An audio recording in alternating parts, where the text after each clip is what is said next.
Au niveau minier, si nous avions 1% des ressources mondiales, ce serait extraordinaire. Or, selon nos estimations, à nous en tant qu'experts, bien sûr l'administration, je ne dis pas la bureaucratie, mais l'administration, peut-être elle n'est pas d'accord parce qu'elle n'a pas encore trouvé ce qu'il fallait trouver. Donc vous prenez la mine, si on avait 1%, on serait très riche. Eh bien nous avons 20%. C'est faramineux, gigantesque, faramineux. Pourquoi? Parce que nous sommes en Afrique, nous avons hérité de tout ça.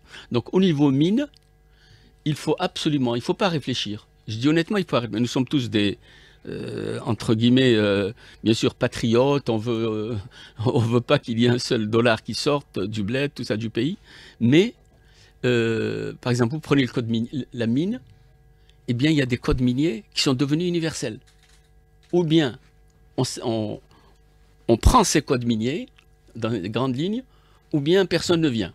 Vous avez déclaré que nous avons quand même, en termes de réserves minières, l'équivalent de 20% des richesses minières. Et vous avez fait quand même quelques calculs. Vous considérez qu'avec l'exploitation des 20% des richesses minières exploitées rapidement, ça pourrait facilement, à l'horizon 2025, c'est-à-dire demain et après-demain, à l'horizon 2025 et 2030, nous rapporter l'équivalent de 150 milliards de dollars. C'est possible, monsieur Kefaifi? À l'horizon 2025-2030, oui, oui.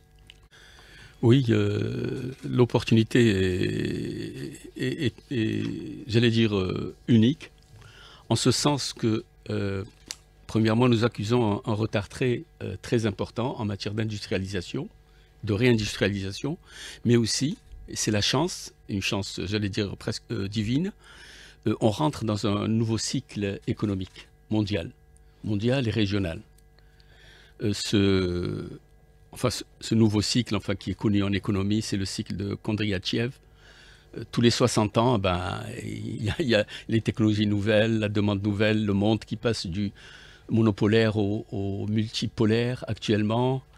Et en matière de technologie, en matière d'énergie, en matière d'environnement.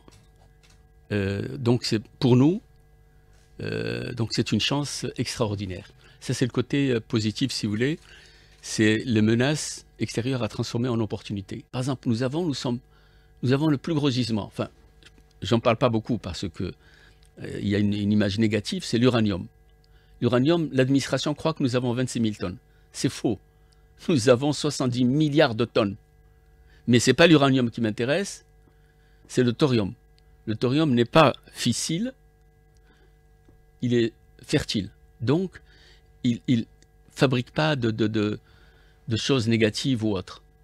Or, l'éthane en Algérie, nous sommes peut-être le seul pays à avoir l'équivalent de 10 à 15 millions de tonnes d'éthane. Ça vous fait une dizaine de complexes pétrochimiques. Vous voyez, je prends l'exemple du propylène. Propylène, c'est pour faire ce qu'on appelle le polypropylène. C'est le pare-choc de votre voiture, c'est votre tableau de bord. Mais aussi et surtout, voilà ce qui est intéressant, ça vous permet de faire le plexiglas, le propylène plus l'ammoniac, plexiglas ADA. Ça vous permet aussi, c'est ça qui est intéressant, dans la future civilisation à hydrogène, ça vous permet de faire tous les tubes, tous les réservoirs qu'il y aura dans les voitures pour l'hydrogène. Nous avons l'un des 3 ingrédients majeurs d'engrais, c'est la potasse. Or, comme vous le savez, les engrais, c'est NPK, l'azote, le phosphate et la potasse. Nous avons l'azote, l'ammoniac et le phosphate, mais nous n'avions pas de potasse. Eh bien, nous avons de la potasse. Et de la potasse, combien? 3 fois les réserves mondiales. Et elles sont dans le nord du Sahara et dans le nord de l'Algérie. Et elles sont sur des centaines de kilomètres. Donc la potasse, c'est à peu près 600 milliards de tonnes. Il y a aussi les terres rares qui permettent de faire l'éolien, qui permettent de faire les équipements magnétiques pour la voiture électrique.